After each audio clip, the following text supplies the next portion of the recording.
Hello, my name is Claire Morris. So for this project, I decided to focus on the community in which I currently reside, which is Beverly, Massachusetts. I've lived here for about 5 years.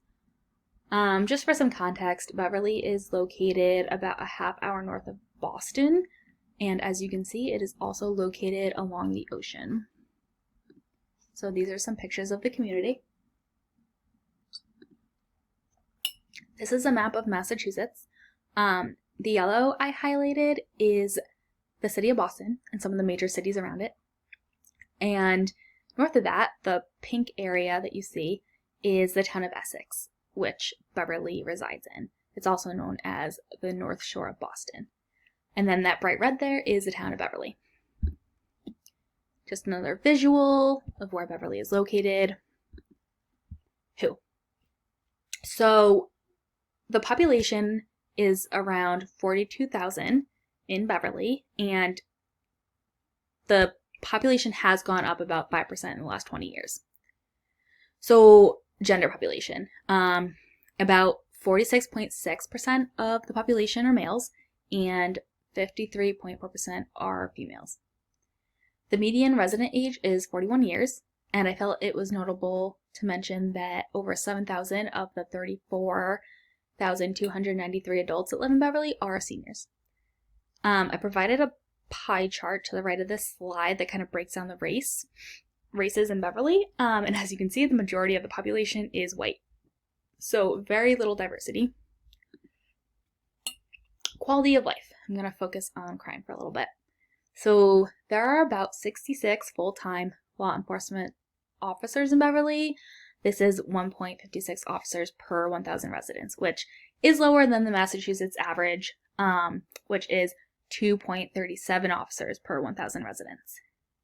The town has a crime grade of A, meaning the crime rate is low compared to that of the average U.S. city. And the next three bullets below that are the percentages of types of crime that happen in Beverly. So on average, a crime occurs every 17 hours and 20 minutes in Beverly. And the chances of being a victim in crime is 1 in 50 in the central neighborhoods or 1 in 150 in the northeast part of the city. So just for some context, the central neighborhoods are located in and right around the downtown area. So it's a little more congested. There's a lot more buildings, a lot more houses, a lot more businesses, a lot of restaurants, a lot of shopping areas. Houses are a lot more on top of each other, very little privacy, whereas the northeast part of the city is a lot more rural. It's a lot more spread out, a lot more privacy, mostly residential, very little businesses.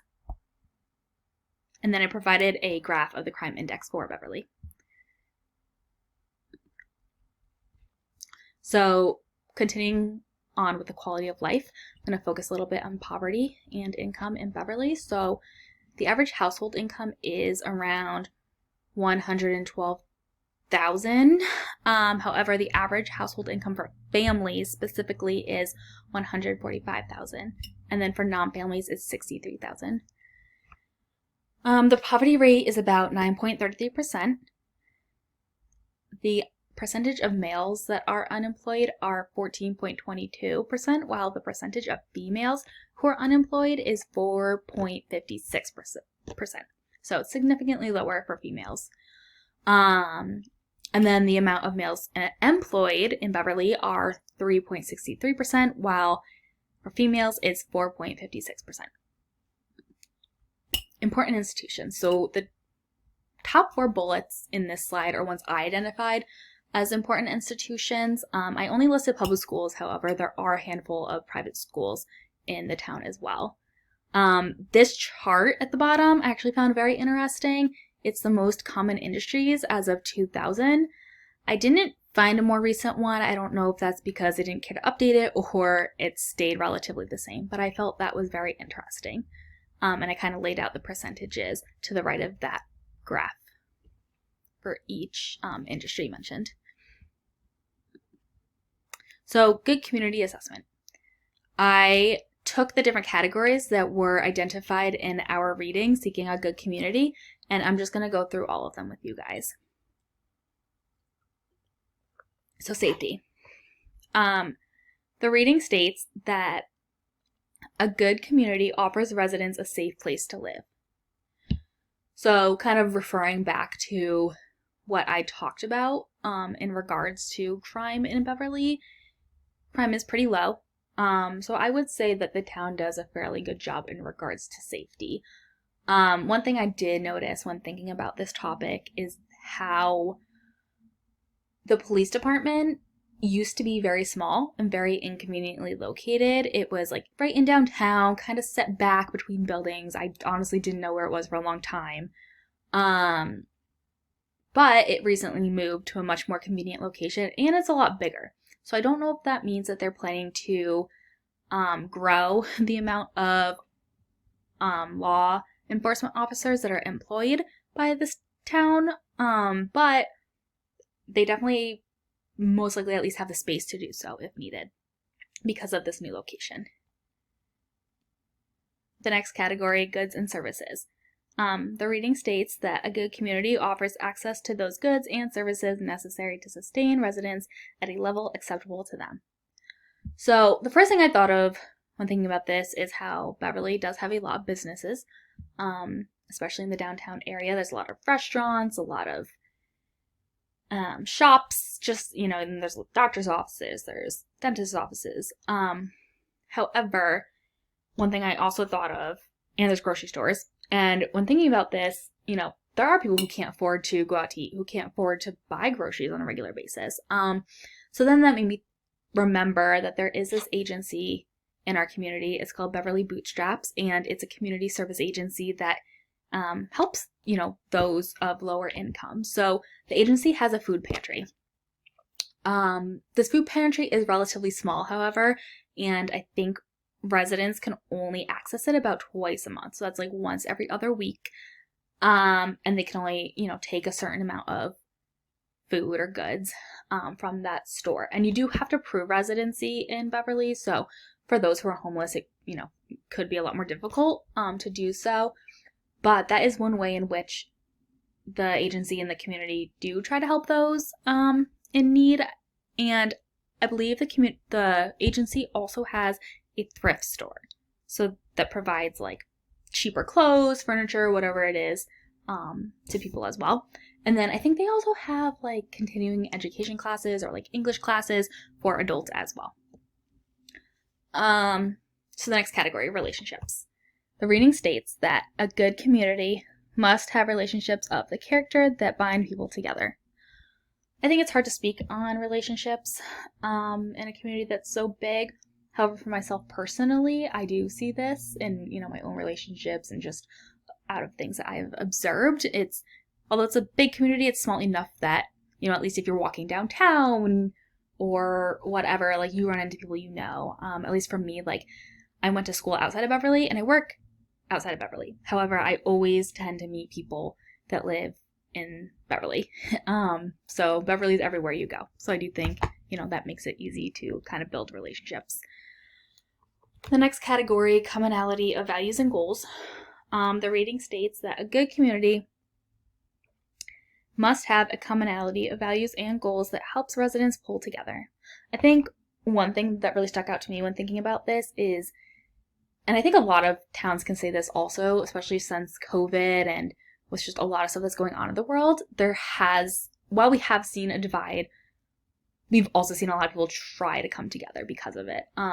I think one example of that is the signs that people put in front of their house, right? The ones that say like, we're all in this together, or the ones that are like, I believe in science and that love is love, and stuff like that, or like Black Lives Matter, like those types of signs, that does stand for, or that does like represent what the community stands for, or at least the people in that community. And I think I see that a lot in my own community, especially whereas it's like a more liberal community, you do see a lot of that stuff.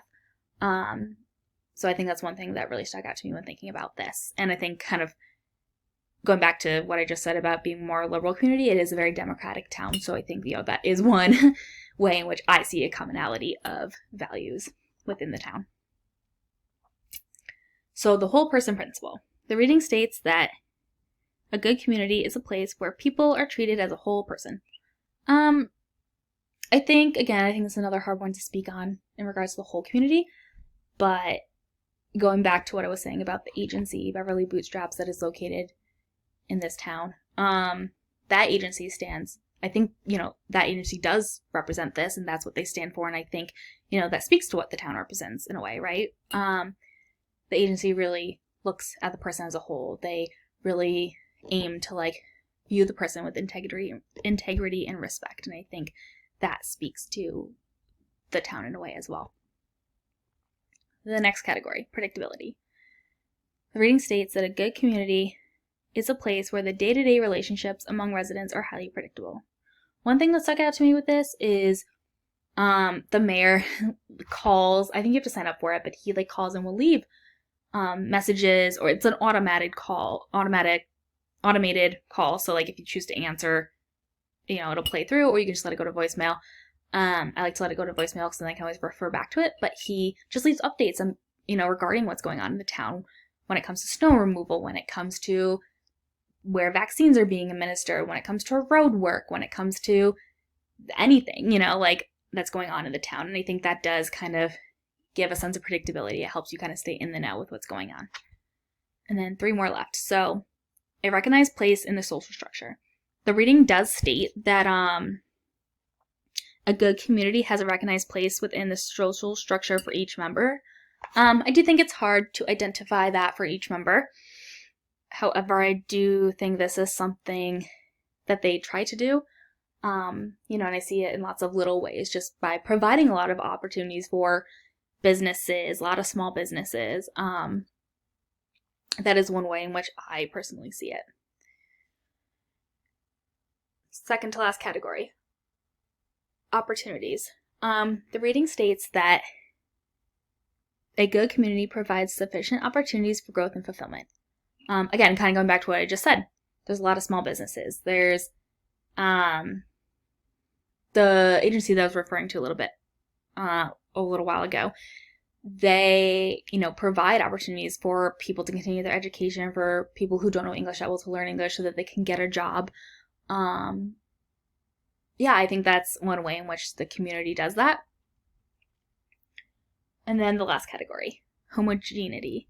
The reading states a good community is homogeneous enough to prevent conflict between neighbors, but heterogeneous enough to create some diversity.